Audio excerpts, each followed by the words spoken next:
Alright, here today on this balmy winter day, we have a LS engine. It's undetermined what it is, whether it's a 4.8 or a 5.3. We're going to figure that out today. This is for my dad. He knew that I was into LS engines, and he wanted me to tear this thing apart because he's not that familiar with them. A couple things I want to show you here, if Shelby will come over here with the camera.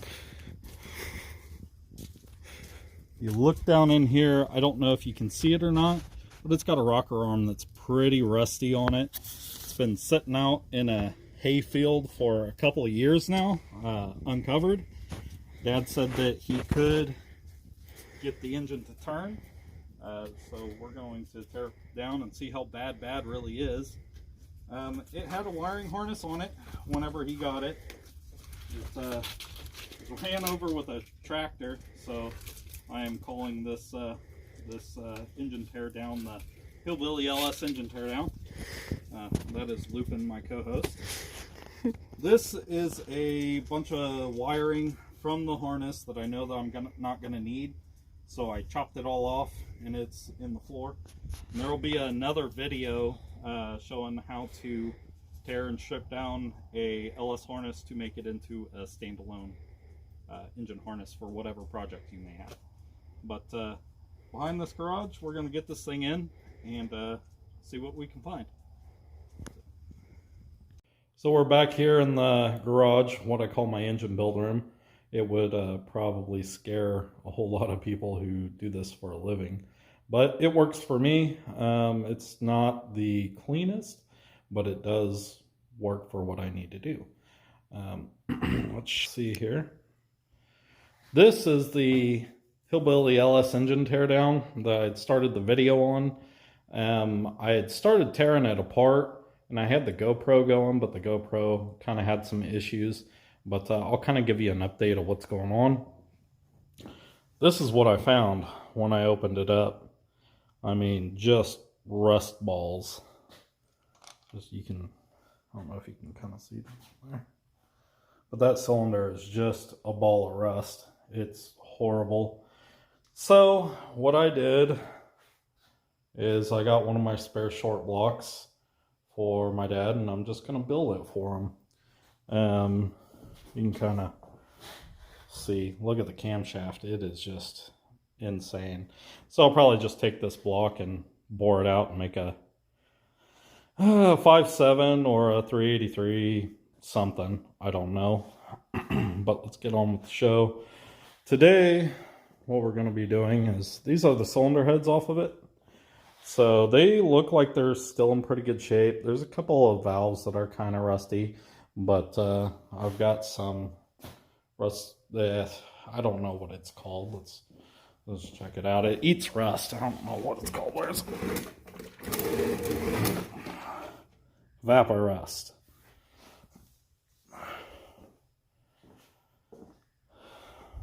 All right, so we're gonna take those valves and dump them in that evapor rust. Probably take the rocker arms too and dump them in there. That one's not going on this build. Those rocker arms aren't going on this build, but I may put them in there and put a trunnion kit in them and use them in something else. There's another set of ported cylinder heads that I did. So I'll just kind of see if we can see in there. Did a little bit of ball work. Should work out pretty good. And that one there dropped the valve, kind of beat up that hole. I'm going to time insert it and see if I can save it. Went ahead and put a new seat in it. But before we start this, I'm going to clean this table all off so I'm not knocking stuff off. I've got a couple of cams that I need to see if they can be repaired. I'm going to send them off to John at Delta Cams. And, oh, here, there's these two. It's a little sneak peek at the Honda, what I'm going to be doing with it. If I can get it open with one hand, it's pretty tough.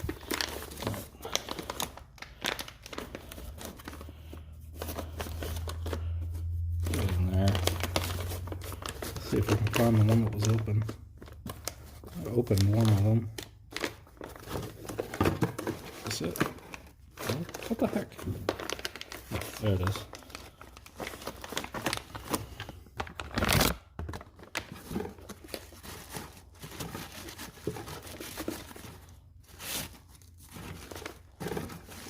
Oh, little tiny baby H-beam rods. But anyway, that's just a little sneak peek. And I'll get you guys set up here and we'll start tearing down these cylinder heads. Okay, so what I like to do whenever I'm removing valve springs is just get you any kind of penetrant. This is one of my favorites there. And just spray the top of the valves where the keeper is.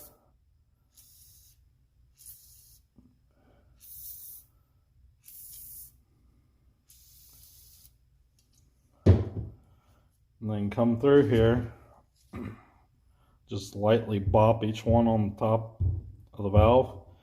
I will have to set the camera down so I can pick it up because it's laying flat on the table. I don't want to smack it and hit the table. Now, call me OCD, I don't care. This is what I use to remove valve springs with. This little unit, I got it off of eBay. You can also do it the really easy way and just get a deep well socket with an extension and smack the top of this with a hammer and the keepers will pop out. But I've had them pop out and fly off and can't find them, and it's just kind of a pain. So I'd rather take my time, do it the slow way, and make sure I get all my keepers and not have them flying all over the place or risk damaging anything doing it that way. I've done it plenty of times with the socket method and it works fine. But like I said, I have lost those keepers before. So let me get you set up and I'll show you how to use this thing here.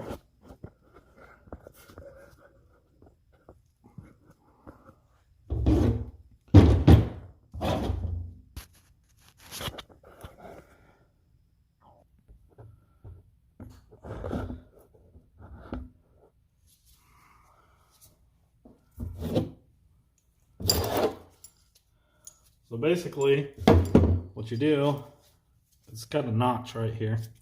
And you take that notch and stick it where the valve cover bolt holds it down. Stick it like that. And you take this guy, put it on top.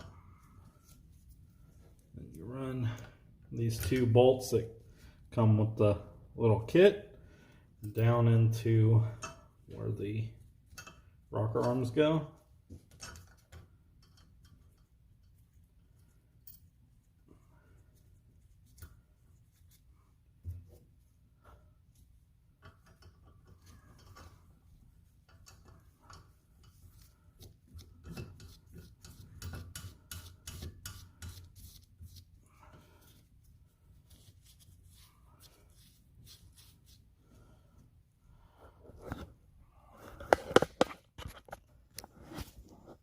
Once you get it all done, it'll look very similar to that. I still have to tighten these down. So I'll go ahead and get those tightened down and start pulling these out.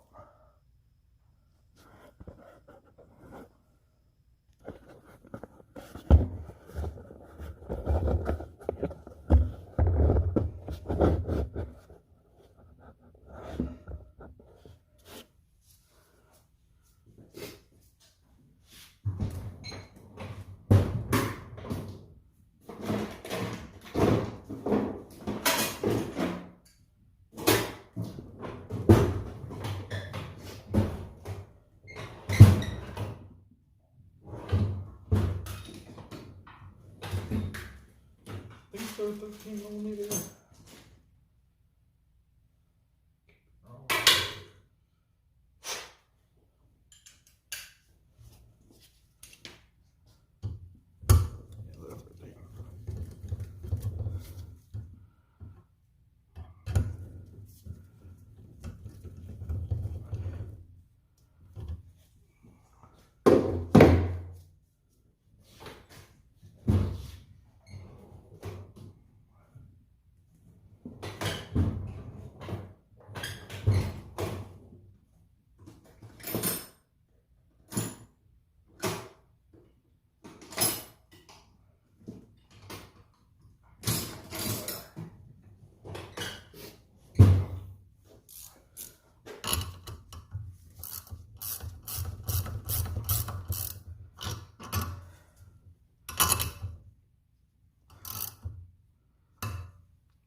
advice.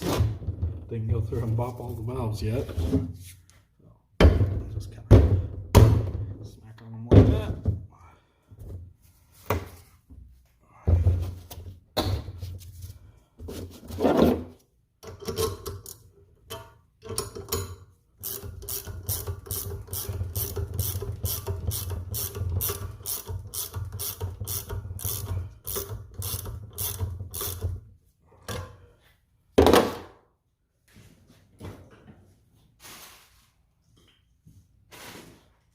I had a magnet. There it is. Just take a little magnet like that. Pulls your keepers right off. If they're not all rusted.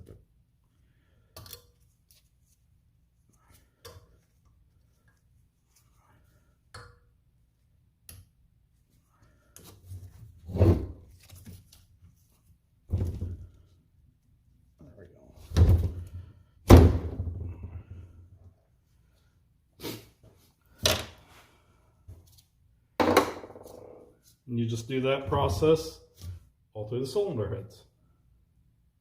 Also, what I like to do is get a razor blade like this to clean your head surface, especially on aluminum. You don't have to do it this way, and I have done it the Scotch-Brite way with a little whizzer wheel. But, you know, again, I would like to take my time and make sure I don't get any dips and high spots and low spots and stuff in it. So basically what you want to do with the razor blade is start straight up and down. You go like that, you have a chance of nicking or digging into the aluminum. If you're straight up and down, seems to work the best for me. I can't tell you if that is 100% the correct way or not, but that's what I do. I also will get a can of penetrating oil and spray it down on the cylinder head surface before I start scraping it. It just kind of helps loosen it up, and it's kind of like a lubricant for the razor blade when you're scraping it off. It's pretty easy. Just kind of almost sounds like some sort of weird animal call or something.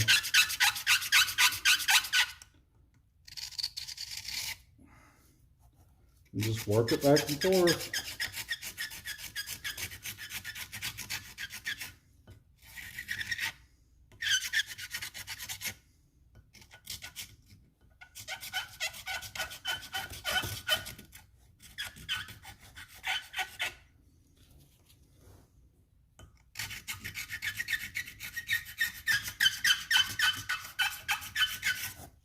If you happen to nick your blade or break it, you'll want to change that blade, because if you don't, it can also dig into the aluminum.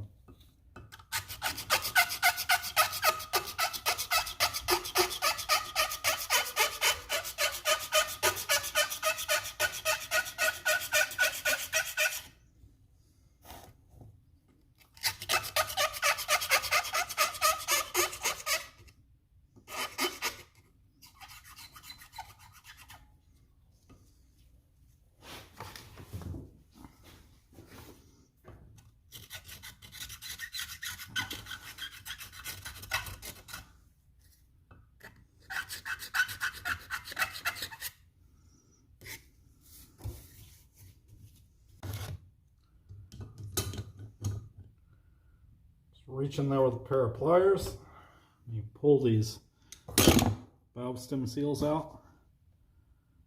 There you go. They just sit, you can see them right there. They just sit right there on top of the pedestal. Grab them by the top as close as you can, so you don't actually grab the pedestal and it's crushing down on it. You don't want to do that. So I'll just work and get the rest of these off. Some of them can be kind of tricky. You really gotta bite down on them. I think they make a removal tool, an installation tool. I cannot remember though. These are the early ones. The Revised ones have like a little cap at the bottom, and these early heads had this and then like a little metal cap that sat underneath them. I'll show you that once I get these all out.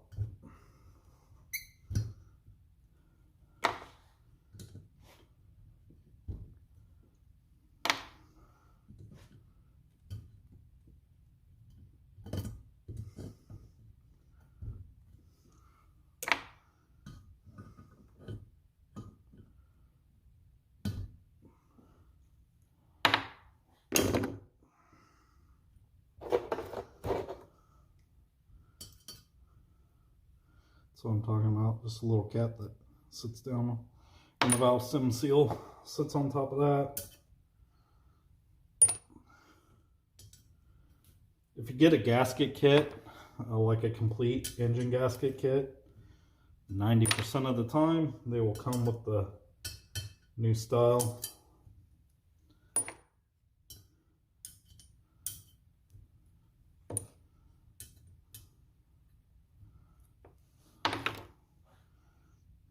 You got one that's being tricky.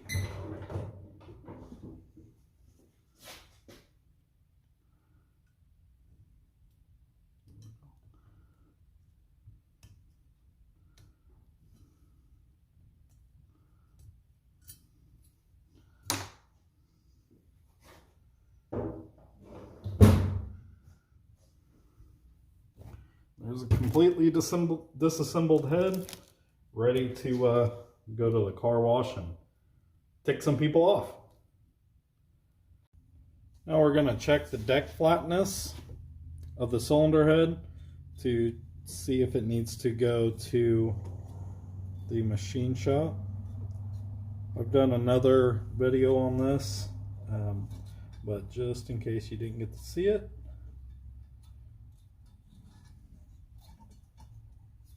so basically what I'm doing is the spec on this for allowed run out, which is the difference, is 0.004. There we go. Or 0.10 millimeter. So you'll lay it across the surface like this. This is called a straight edge. You'll lay it across the surface, check it just like I did. You want to check it in multiple angles. To check and make sure it's not warped any angle. So that's what we're going to do here.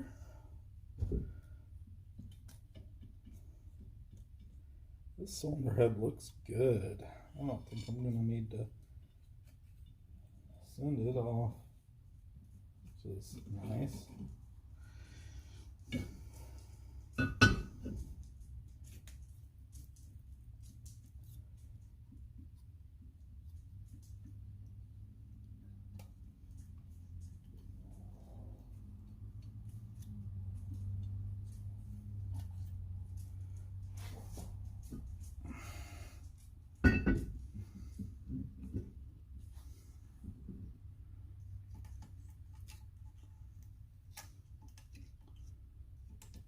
Yep, this one's nice and flat, so we can go ahead and rebuild this, or razor blade rebuild it, as Richard Holdner would say. Well, let's check the other one and see what that one looks like.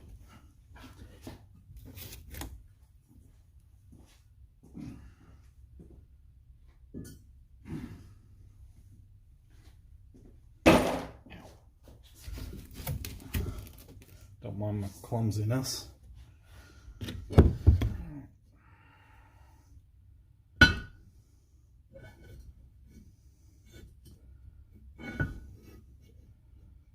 Kind of want to put it in between, about halfway in the combustion chamber, because the thinnest spots on it, on the cylinder head, are the most likely that it wants to warp at. Yeah, this one's nice and flat too so far, which is great.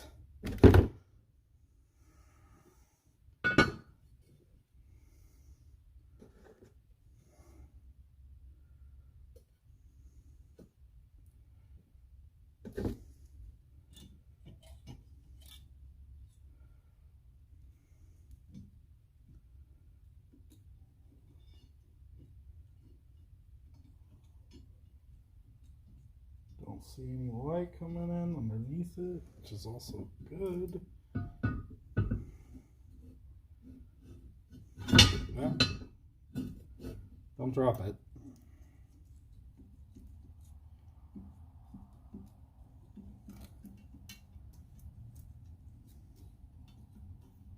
Oh, I leaned on it and pushed it sideways.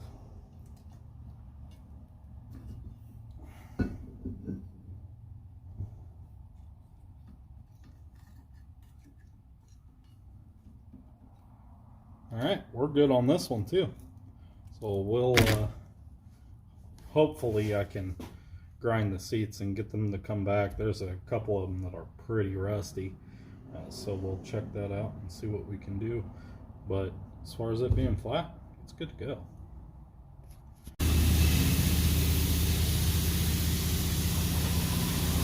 Tire cleaning on it first.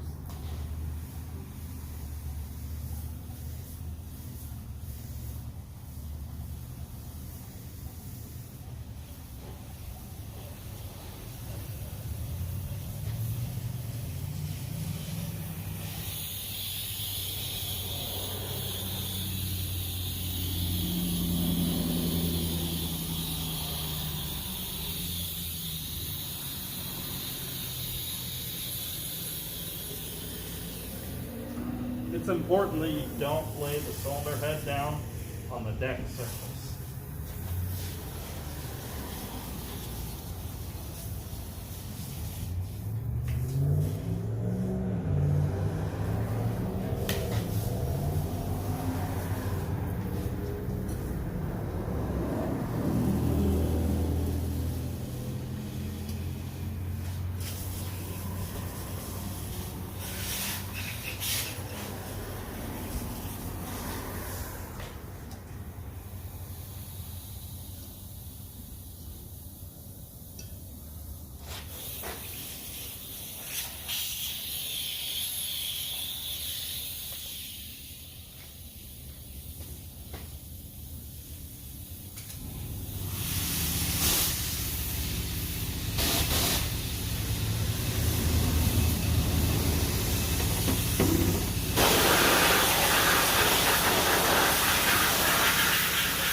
Now we have a set of nice-ish junkyard LS heads to assemble.